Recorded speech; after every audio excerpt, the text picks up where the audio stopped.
reversible engine. This is a topic of thermal physics for BSc Part 2, physics paper first.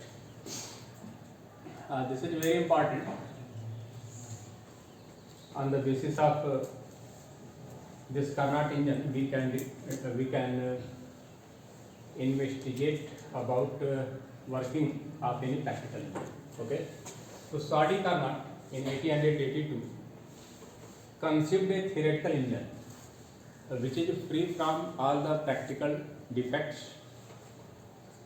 and efficiency of this engine is maximum. And this is a theoretical engine. This engine has four components. First and very important, a cylinder containing working substance है ideal gas. तो ideal gas देने का मतलब क्या हुआ कि जो engine है वो ऑलरेडी आइडियल है. And also there are three other component. सबसे पहले अब बात करेंगे सोर्स की. It has infinite thermal capacity of heat rejection. Second thing stand. This is insulated at the top. It can not transfer any amount of heat और it can not absorb any amount of heat. तो ये stand जो है insulated है, यहाँ heat का stand नहीं होगा. और थर्ड कंपोनेंट क्या है? सिंक है. It has infinite thermal capacity of heat absorb. क्या करेगा ये? हीट का एब्जॉर्प्शन करेगा, जिसमें कितना भी अमाउंट ऑफ हीट ये एब्जॉर्ब करिए, लेकिन इसका टेम्परेचर T2 कांस्टेंट बना रहेगा. और इसका एग्जांपल हम लोग पढ़े थे कि जो सराउंडिंग है इन्वायरमेंट अपना, वही सारे प्रैक्टिकल इंजन का सिंक. तो हीट या सोर्स जो बात करते हो कि इंजन कहाँ से लेता है, तो ये फ्यूल बर्निंग प्रोसेस होती है, उसमें वो हीट क्रिएट करता है प्रैक्टिकल इंजन में. और सिंक जो है वो इन्वायरमेंट है. हीट रिजेक्ट कहाँ करता है? सिंक को. और अभी सेकंड लॉ ऑफ थर्मोडायनामिक्स बताएगा कि सिंगल हीट रिजर्वायर पे कोई इंजन वर्क नहीं करता. तो दो चाहिए, एक सोर्स और एक सिंक. सोर्स का टेम्परेचर ज़्यादा होता है, जिससे higher temperature T1, and sink का टेम्परेचर कम होता है, जिससे at lower temperature T2.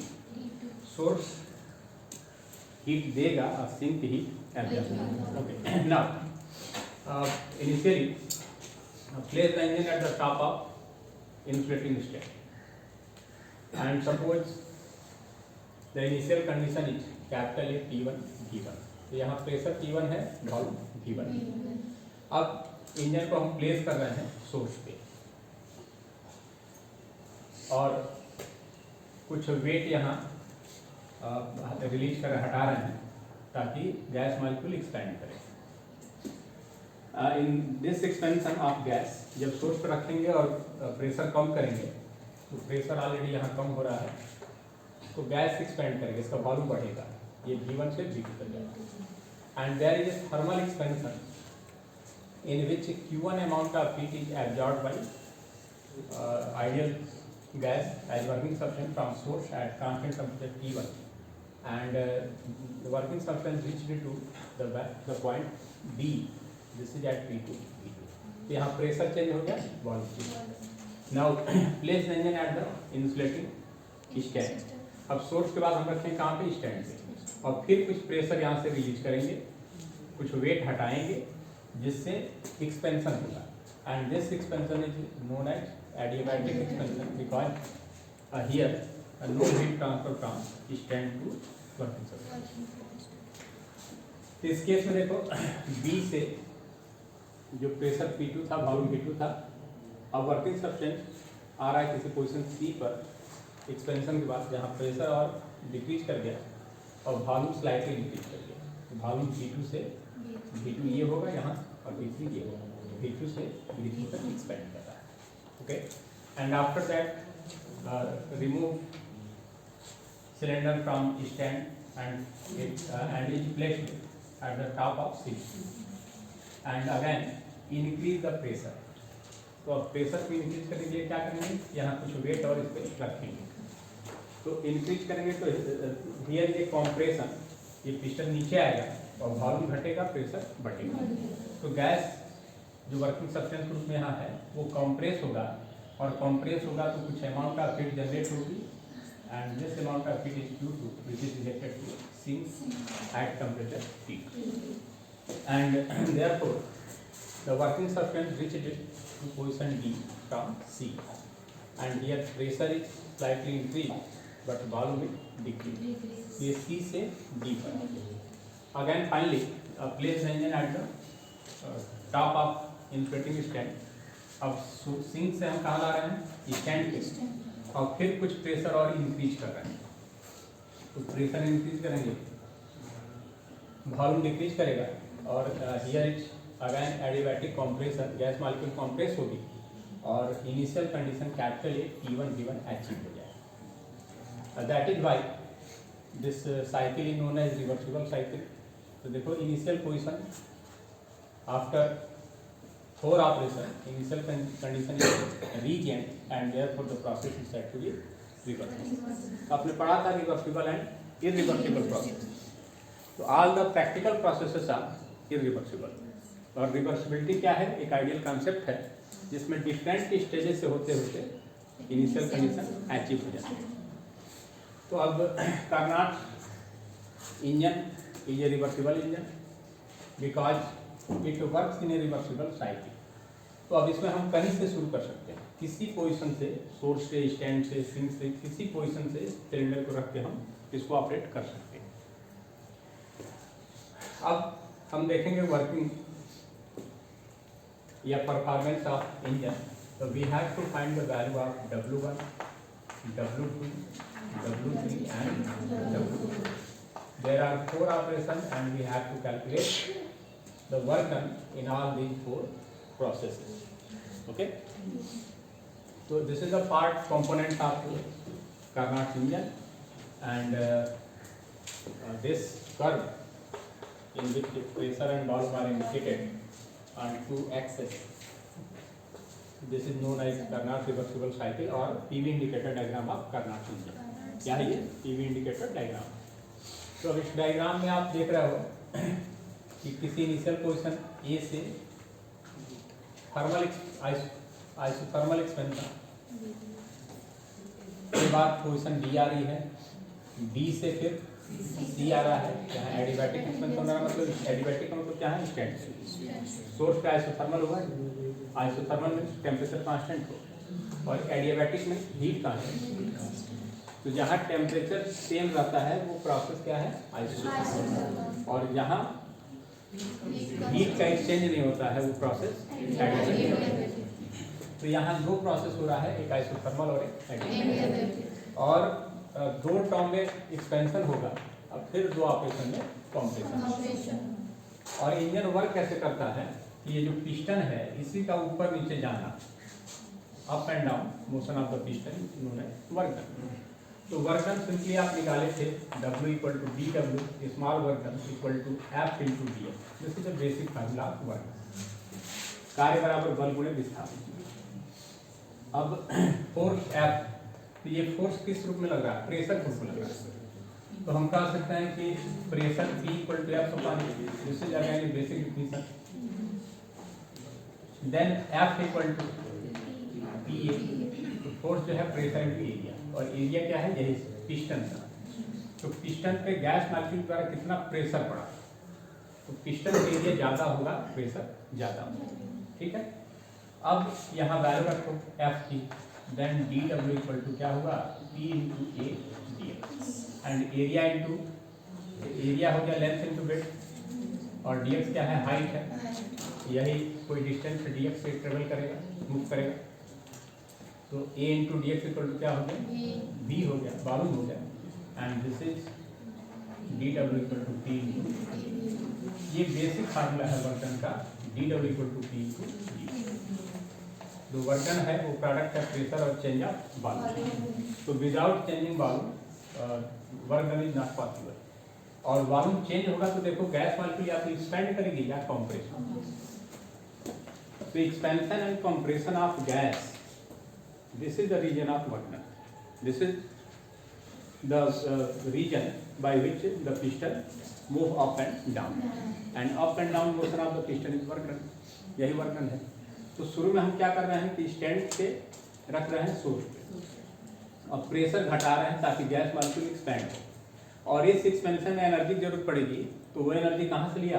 Source से। ये जो टॉप पे कंडक्टिंग है, तो गैस एक्सपेंड करी, एक्सपेंड की तो ए से बी तक आ रहा है, और यहाँ हम बताए थे कि ये वॉल्यूम, यहाँ देखो ये वॉल्यूम V1 था, ये वॉल्यूम V2, और इधर आओ प्रेशर, ये P1 था और ये प्रेशर, तो प्रेशर यहाँ डिक्रीज किया, वॉल्यूम इंक्रीज। तो दिस इज एक्सपेंशन। और कैसा एक्सपेंशन है? आइसोथर्मल, ये कांस्टेंट टेम्परेचर पे एक्सपेंशन है। क्लियर? अगेन फिर इंजन को आप स्टैंड रखते हो और कुछ और वेट हटा देते हो, वेट कम करते हो, मतलब कि हम अलाउ कर रहे हैं इसको एक्सपेंड होने के। But here is no exchange of, no any transfer of heat take place, कोई ट्रांसफर ऑफ हीट नहीं है। तो अब इंजन वर्क कैसे करेगा? तो इसमें फर्स्ट क्लास थर्मोडायनामिक्स में आपने पढ़ा था dq equal to D U plus D and dq equal to D U plus D W equal to क्या है? pd। अब देखो ये जीरो हो गया, यहाँ dq की वैल्यू जीरो हो गई, हीट कांस्टेंट बनी हुई है, इसलिए कि सराउंडिंग से हीट ले नहीं सकता, ये इंसुलेटेड है, नॉन कंडक्टिंग टॉप है। तो अब जो वर्क होगा, इस वर्क, ये जो वर्क होगा, तो डी डब्ल्यू इक्वल टू क्या हो गया? Minus D. तो work is at the cost of decrease of internal. तो फिर प्रेशर हम घटा रहे हैं, तो यहाँ पॉइंट बी था P2 V2, और प्रेशर और घटा दी, देखो यहाँ प्रेशर ज़्यादा डिक्रीज हो रहा है, P2 यहाँ है और P3 यहाँ है। इतना प्रेशर हम डिक्रीज किए, लेकिन वॉल्यूम में स्लाइटली इंक्रीज हुआ, इतना चेंज होगा वॉल्यूम में। और इस एक्सपेंशन को प्रेशर कम करेंगे, वॉल्यूम बढ़ेगा, that is expansion. This expansion is known as. तो एडियाबैटिक एक्सपेंशन हुआ, पिस्टन और ऊपर गया, वॉल्यूम और बढ़ गया, और पोजीशन सी आ गया। अब फिर इंजन को प्लेस कर रहे हैं कहाँ पे? सी। और अब यहाँ कंप्रेस करेंगे, तो सिंक पे कंप्रेस करेंगे। तो यहाँ कंप्रेस करेंगे, तो जब कंप्रेशन होगा गैस मॉलिक्यूल इंट्रामॉलिक्यूलर सेपरेशन से नजदीक आएंगे, तो यहाँ हीट जनरेट होगी। गैस को जब कंप्रेस करते हैं हीट जनरेट होगा, और हीट जनरेट होगा तो ये जो जनरेटेड हीट है वो रिजेक्ट हो गया किसको? सिंक। और सिंक का टेम्परेचर T2 कांस्टेंट बना सकते, इसलिए कि सिंक फाइनाइट थर्मल कैपेसिटी है हीट एब्जॉर्प्शन की एट कांस्टेंट टेम्परेचर। ठीक है, जिसको हम लोग ने पढ़ा था कि अगर हम बहुत ज़्यादा फ्यूल बर्न करें तो हम इन्वायरमेंट के टेम्परेचर को 4 डिग्री बढ़ा नहीं पाएंगे। इसका मतलब इन्वायरमेंट का टेम्परेचर क्या है? कांस्टेंट है, और इसकी इनफाइनाइट थर्मल कैपेसिटी है हीट एब्जॉर्प्शन। तो इसी प्रकार सिंक है। तो अब देखो, जब इंजन को आप रखते हो सिंक पे, एक कंडक्टिंग टॉप है, और प्रेशर बढ़ाते हैं, प्रेशर यहाँ रखते हैं ऊपर से, तो प्रेशर बढ़ाएंगे कंप्रेस होगा, और इस कंप्रेशन में जो अमाउंट ऑफ हीट Q2 होगी वो रिजेक्ट हो जाएगी sink.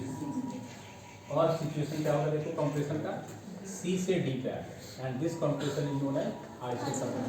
This is at temperature T2, and Q2 is the amount of heat which is rejected to sink.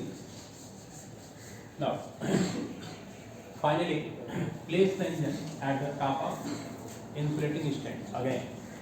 तो फिर D पोजिशन आ गया, जहाँ आप देख रहे हो कि यहाँ से यहाँ तक ये B3 से B4 यहाँ होगा, वॉल्यूम क्या होगा? डिक्रीज किया, और प्रेशर स्लाइटली इंक्रीज किया, प्रेशर यहाँ इंक्रीज किया, प्रेशर यहाँ P3 यहाँ है एंड P4 यहाँ, और वॉल्यूम D3 यहाँ है, वॉल्यूम D4 यहाँ, वॉल्यूम डिक्रीज किया, pressure.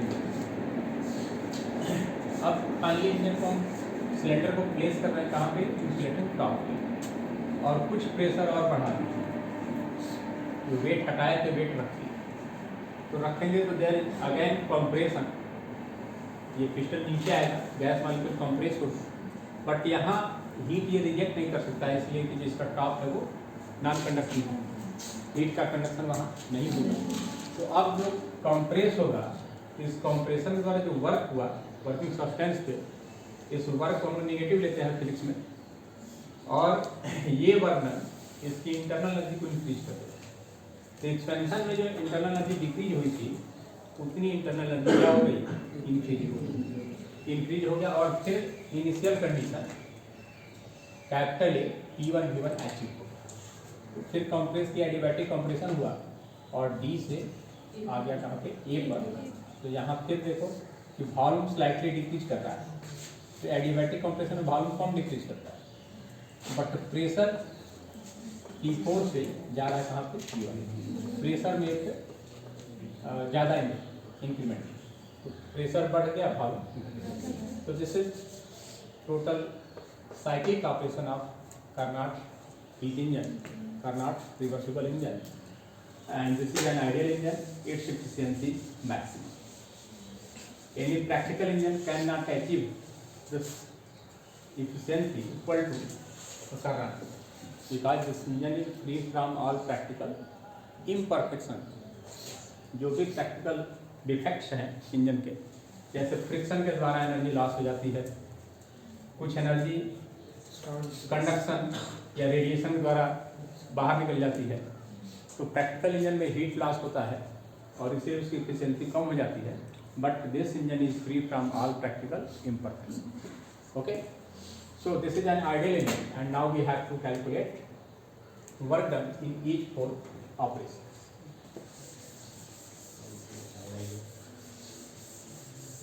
Operation number 1, that is known as operation 1. You can write down operation 1. This operation is known as isothermal expansion.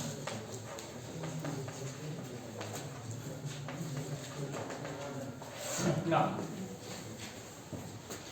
when the engine is placed at the source and decrease the pressure, it expands isothermally from A to B, and in this expansion Q1 amount of heat is absorbed by working function from source. So the amount of heat Q1 this is equal to work done W1. ये जो ली गई उष्मा है ये work में convert हुआ, this work done Q1 W1 is equal to amount of heat absorbed Q1 and this is equal to V1 V2 P2।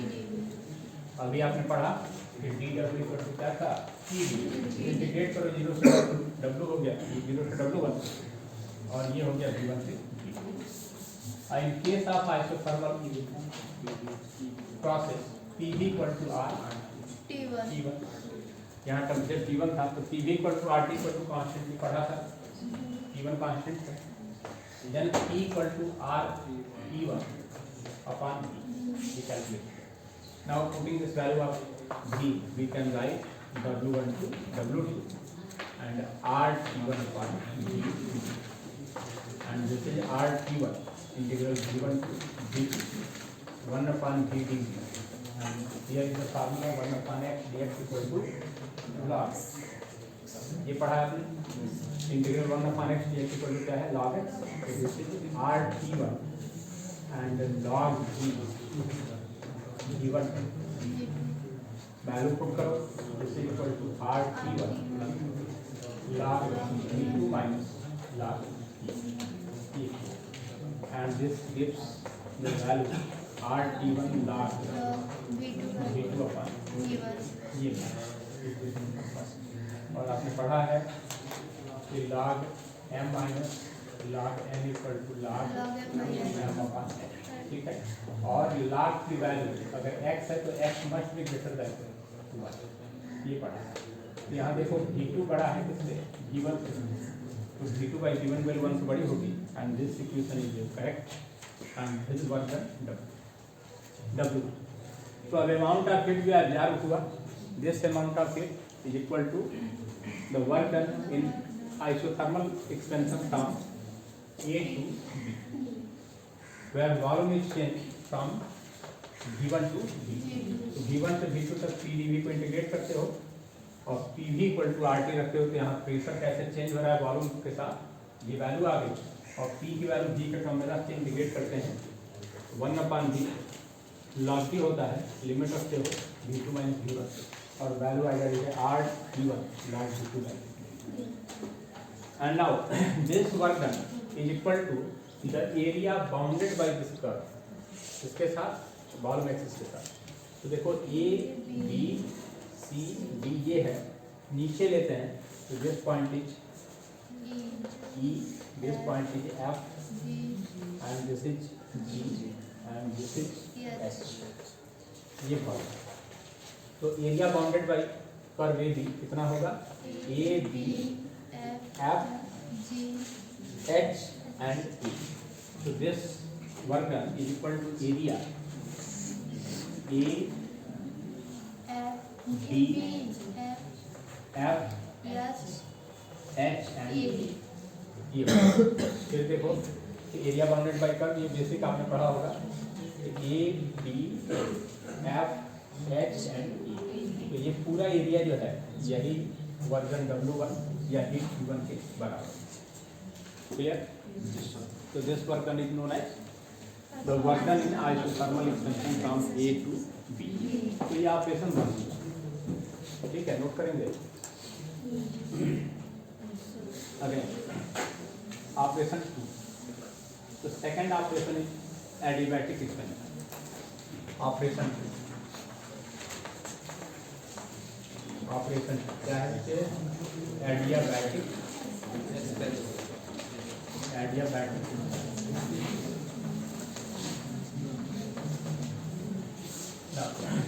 in this extension there is no any exchange of heat, तो यहाँ कोई heat का exchange नहीं हो रहा है। This work done is denoted by W2। so W2 is the work done from B to C in adiabatic extension of gas line you are working for। तो इसको कैलकुलेट करेंगे कि this work done W2 is equal to integral V2 to V3 and फिर वही formula dW equal to P into dV। तो W equal to integral V2 V3 PV। और adiabatic process आपने पढ़ा होगा, प्रोसेस या पढ़ लीजिए, P V power gamma equal to this is K equal to equation of state यहाँ मिल जाता है, P V power gamma and here gamma is nothing but this is the ratio of Cp and Cp and here Cp is always greater than Cp। ये भी एक बड़ा important topic है कि why Cp is greater than Cp। Specific heat at constant pressure और specific heat at constant volume. तो Cp Cv से बड़ा होता है, that means gamma is always greater than 1। इसकी वैल्यू किससे बड़ी होगी, 1। गामा की वैल्यू 1 से बड़ी होती है और इसलिए Cp बड़ा होता है किससे। तो अब देखो यहाँ in adiabatic expansion from B to C, here pressure is P2, volume is V2, so we can write P2 V2 cos gamma, this is equal to K, and also P3 V3 is also on the same adiabatic, so we can write P3 V3 cos gamma is equal to K। ये K के बराबर होगा। तो यहाँ से P की variable वाली value निकालो, तो P निकालोगे तो क्या होगा, K upon V to power gamma and put this value of P। By putting this value of P we can find K upon V power gamma. ये दे दिया कितना, P equal to K upon V power gamma. ये P की ये value रखो और volume dV के सापेक्ष इंटीग्रेशन है, तो this is K integral V2 to V3 and V to the power gamma V to the power minus gamma D, और फिर फार्मूला लगा x power minus n dx equal to x to the power minus n plus 1 upon minus n। क्या मिला बच्चे, 1 upon minus 1 minus n minus 1 minus बाहर आ गया और 1 upon x power n minus. ये कैलकुलेट करिए, दिस इज K, क्या मिला, V power minus gamma plus 1 upon minus gamma plus 1 and V2 to V, this is equal to K upon minus gamma minus 1। एक minus common निकाल, इसलिए gamma की value 1 से बड़ी, गामा में से 1 घटाएं, ये पॉजिटिव है bracket, and this gives V3 power minus gamma plus 1 minus V2 power minus gamma plus 1, ठीक है। वैल्यू पुट करिए, this is -1 upon gamma -1 and K upon V3 power gamma minus नीचे कर रहा है, तो गामा पाइपिंग 1 लिए minus K upon V2 power gamma minus, okay. And we can put the value of K, अब इसके लिए K की वैल्यू यहाँ से लो P3 V3 पावर गामा, और इसके लिए इस K की वैल्यू ले लेंगे P2 V2 पावर गामा, तो this gives -1 upon gamma -1 and P3 V3 power gamma upon V3 power minus gamma plus 1, sorry V3 power gamma -1, ये नीचे के हैं ये मिला, and this is P2 V2 power gamma upon V2 power gamma minus, क्या किए K की value एक जगह रख रहे हैं यहाँ K equal to P3 V3 power gamma, और यहाँ K की वैल्यू रख रहे हैं P2 V2 पावर गामा। तो देखो नीचे V की घात एक कम है, ऊपर एक ज़्यादा है, तो फाइनली कटने के बाद क्या बचेगा, यहाँ V3 पावर 1 बचेगा, दिस गिव्स और इस माइनस से मल्टीप्लाई करो, ये पहले आ जाएगा ये बाद में, तो this is equal to 1 upon gamma -1 gamma -1 and P2 V2 minus, तो P2 V2 की वैल्यू P3 V3 से कम होगा, और ये जो क्वांटिटी आ रही है वर्गन आ रहा है पाइपिंग है, इसलिए एक्सटेंशन का केस है, and this is equal to area, किस एरिया के बराबर होगा देखो B C, area bounded by distance B C E F and, okay, तो this is equal to area B C E F and ये हुआ, ठीक है। तो वैल्यू जो आ रहा है ये गामा की वैल्यू 1 से बड़ी है, और P2 V2 की वैल्यू P3 V3 से बड़ा होगा, तो ये वर्गन आ रहा है ये 5, जैसे तो वर्गन। अब ये वर्गन W2 ये कहलाएगा वर्गन adiabatic fix type.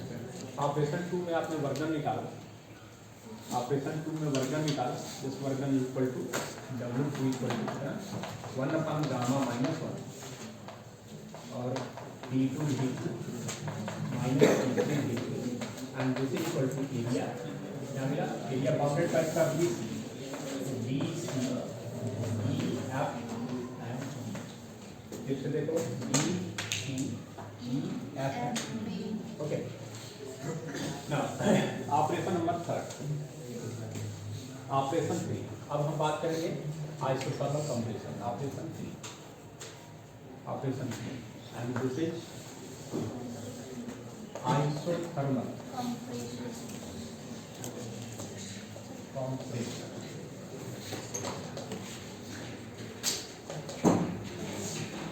isothermal compression, इसमें देखिए in case of isothermal compression the work done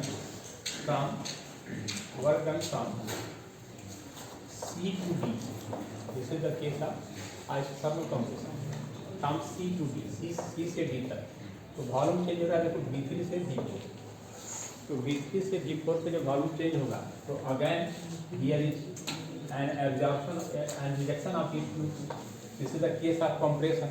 तो गैस मॉलिक्यूल को जब हम कंप्रेस करेंगे हीट जनरेट होगा, और वो हीट रिजेक्ट होगा किसको, सिंक। इंजन को जब आप प्लेस कर रहे हो सिंक पे, तब कांस्टेंट टेम्परेचर T2 पे कंप्रेशन हो रहा है गैस का, जिसमें Q2 amount of heat reject होती है। तो now in this process the amount of heat rejected to sink Q2, this is equal to work done W3, this is equal to work done W2, and this work done is equal to V3 to V4 and again we can put here PV equal to R, ये value है, इसलिए कि जो process है isothermal, in isothermal process isothermal process. The equation of state equal to PV equal to RT equal to ये होगा, तो then P equal to this is RT2 upon V, ये वैल्यू मिल गई। अब वैल्यू पुट करो तो similar expression आएगा जैसा कि first mover operation first mover का। This gives integral V3 to V4 RT2 upon V and again 1 by V is log V, so RT2 and integral of 1 by V equal to log V V3 to, ठीक है, क्या मिला बच्चे, RT2 log V4 minus log V, but here is a question, which is greater, V4 or V3? इन दोनों में कौन बड़ा है? आप यहाँ क्या सोचते हो? तो this is the position of V3 and this is the position of V4। तो यहाँ V4 है, यहाँ V3, तो आप देख रहे हो कि V3 बड़ा है V4 से, और log की वैल्यू, log में जो आप आर्गुमेंट ले रहे हैं ये पॉजिटिव होना चाहिए, 1 से बड़ा होना चाहिए। तो यहाँ हम उल्टा सब्सिट्यूट करेंगे minus RT2 and this is log V3 minus log, एक माइनस काउंट करो and this gives RT2 log V3 upon ये मिला। तो V3 बड़ा है, V4 छोटा है, तो ये जो रेशियो है 1 से बड़ा हो गया और इसलिए हमको माइनस निकालना पड़ता है। इसका मतलब कि आइसोथर्मल कंप्रेशन में जो वर्क डन है वो क्या है, negative. In isothermal compression sink पे जो कंप्रेशन हो रहा है, जहाँ हीट Q2 रिजेक्ट हो रही है कांस्टेंट टेम्परेचर T2 पे, ये work done negative. That means this is work done on working surface. कहाँ है ये वर्किंग सरफेस?